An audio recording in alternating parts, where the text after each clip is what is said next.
One day, something really unexpected happened to me. It all began when I took my husband to the doctor for a regular checkup. We thought it would be just a normal visit, but it turned out to be a big shock.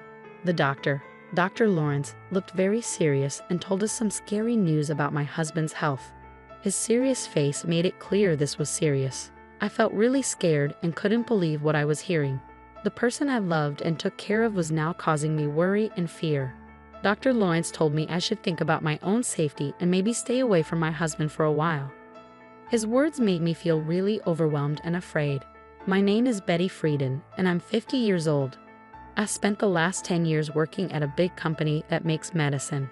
That place feels like a second home to me, giving me comfort and making me feel like I belong there. Even though I'm older, I've kept working full-time and earned respect from my coworkers. Not many people my age still work full-time, but I've always been okay with it. Part of the reason I'm so dedicated to my job is because I didn't get married until 4 years ago. My boss, Gerald, and I are close because we're both single. Once he jokingly asked me if I was ever going to get married, but I knew he was just teasing. Around that time, I was seeing Richard secretly. He's older than me, was married before, and like me, doesn't want kids. We met through a service that helps people find companionship later in life. We decided to keep our marriage quiet, not telling anyone about our plans, even though our boss made jokes about us getting married. Eventually, Richard and I got married quietly, without any big ceremony, just signing papers at City Hall.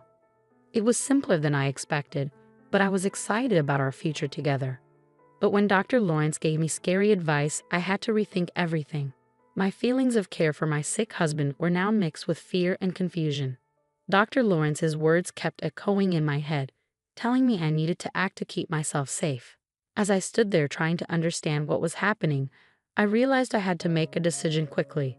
Suddenly, the life I knew and the plans I had were uncertain. I'm LA, and my husband Richard works at a factory. Honestly, I make more money than he does. Richard started working at the factory right after high school. I grew up in an orphanage and always wanted to be independent. That's why I didn't want to quit my job at the pharmaceutical company even after we got married. I love my job too much. When Richard and I got married, I told my boss Gerald right away. He congratulated me, but I could tell he felt a little sad. Maybe he was lonely because I, his friend who was also single, got married first. I tried joking with him about it, but he didn't seem to want to talk about it, so I dropped it. Even though Gerald's reaction was a bit strange, I was really happy to start this new part of my life with Richard. I imagined all the great things we'd do together. But real life wasn't as exciting as my dreams. Being newlyweds was pretty normal. Not much changed for me. I kept working, and the biggest difference was moving to a quieter area and driving to work instead of taking the bus. Richard and I shared my old car because he didn't have one. About a year after we got married, things started to go wrong. Richard began acting differently. He didn't seem himself. He barely touched his breakfast, seemed lost in his thoughts, and even mixed up simple things like condiments. His clothes didn't match, and he became quieter both at work and at home. While I've always admired Richard's quiet strength, his silence started to weigh heavily on me, making me feel like I was all alone. This feeling of loneliness grew as I noticed these small but important changes in him. It hit me that Richard might be going through a mental health problem. Seeing someone you love struggle without knowing how to help them is really tough. So I decided to take Richard to a special clinic that helps with both mental and physical health. There, he was diagnosed with depression. I knew a bit about depression, but hearing the official diagnosis made everything seem a bit darker.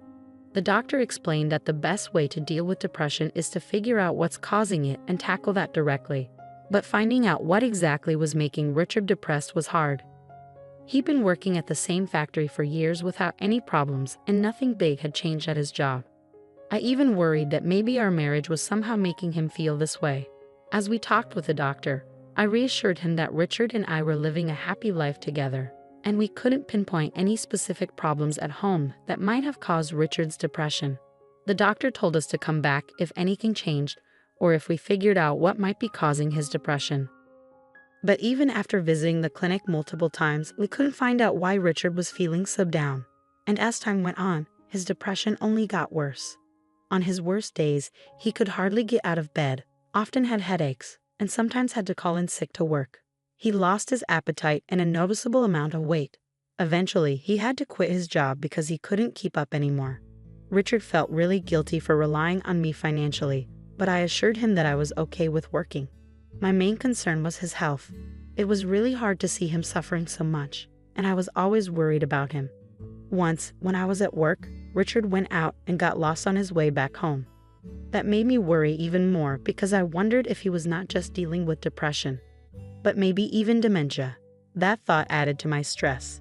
When my coworkers asked how things were going, I had to admit that Richard wasn't getting better. It's really tough to watch someone you love struggle so much without being able to help them. One day, Gerald, my boss, noticed that I looked really tired and gave me an energy drink. It made me feel a little better, and I was touched by his kindness. He reminded me that we're all in this together, and his words almost made me cry. With everything going on with Richard, I hadn't realized how much stress I was under. It became clear that I needed to take care of myself too, or else I might fall apart.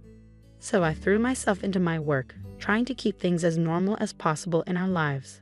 A year had gone by, but things hadn't gotten any better for Richard. If anything, they'd gotten worse. As our third wedding anniversary approached, I couldn't see any improvement in his condition. Then, one morning, I realized our car was missing. I checked again, but it was definitely gone. Since Richard's diagnosis, I was the only one who drove it, and I hadn't used it since the day before. So it should have been at home. I asked Richard if he knew where the car might be. He said he thought it was there when he got home yesterday. I remember he had gone out for a bit while I was at work. The doctor had suggested he try walking or jogging to help him cope.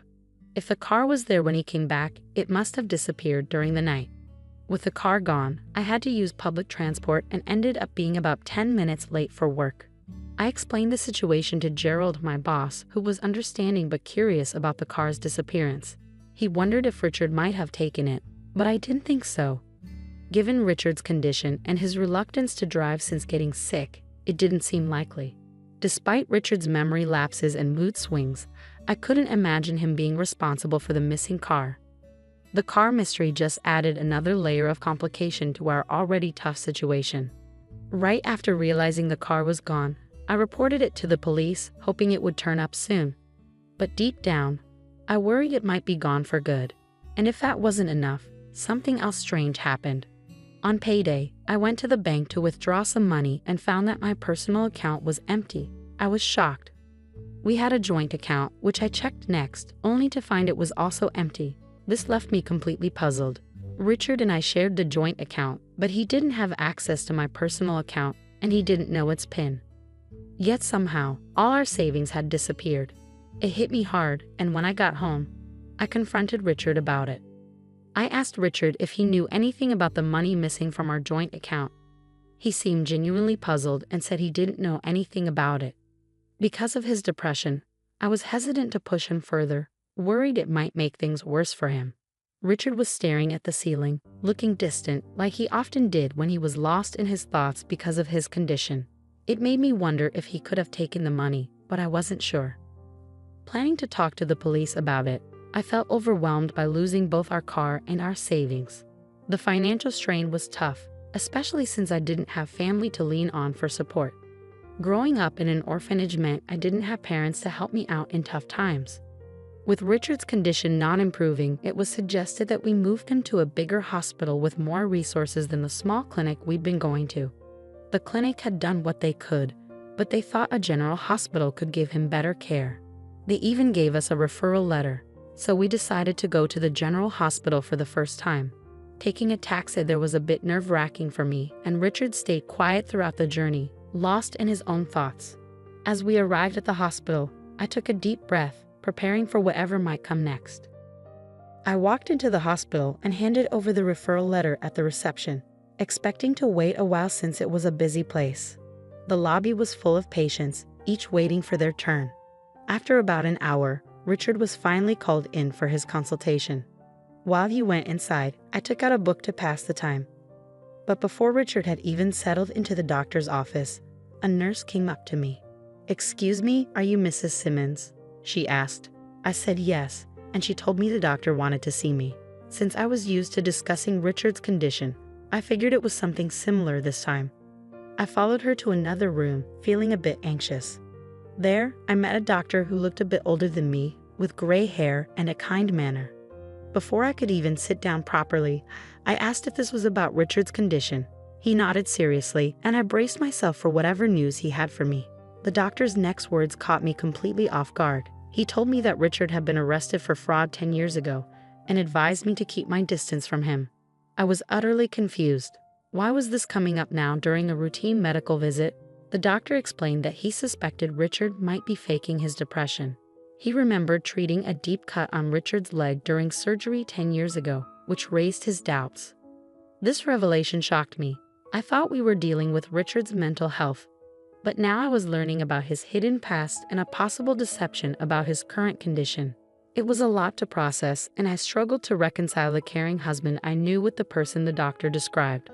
When the doctor mentioned recognizing a large scar on Richard's right leg, it all started to make sense. I knew of the scar but didn't know how Richard got it, as he had never mentioned it. Finding out that the doctor before me was the one who had treated Richard's injury years ago felt like an unbelievable twist of fate. As the doctor continued, he revealed more about Richard's past.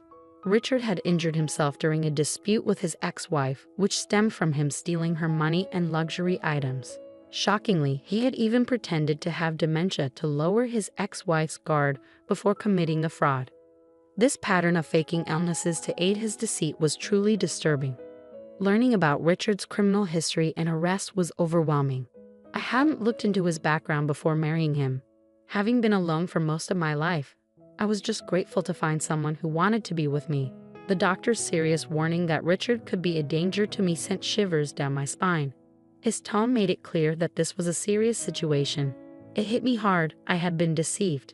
In the days that followed, I struggled to act normal around Richard while secretly planning my next moves. I decided to install surveillance cameras around our home to monitor Richard's actions when I wasn't there. About a week later, I noticed a watch and bag were missing. When I reviewed the camera footage, I saw Richard leaving the house with them and returning later with a lot of cash, looking pleased with himself. His behavior didn't match that of someone suffering from depression. This footage confirmed my worst fears. Richard was the one behind the theft of my belongings, the car, and our savings. Seeing the hard evidence of his deceit was heartbreaking. Richard had lied to me and manipulated me, betraying the trust I had in him. It was clear that I needed to take serious action against someone who had pretended to be vulnerable and in need of care, only to take advantage of my kindness and generosity. The realization that Richard had betrayed my trust was unbearable. I had dedicated my life to working and caring for what I thought was a sick partner. The idea of getting a divorce seemed too small compared to the immense deception I had experienced. It was clear we needed to go our separate ways, but I wanted more than just a legal separation. I wanted Richard to truly grasp the seriousness of his actions and to make amends for the harm he had caused.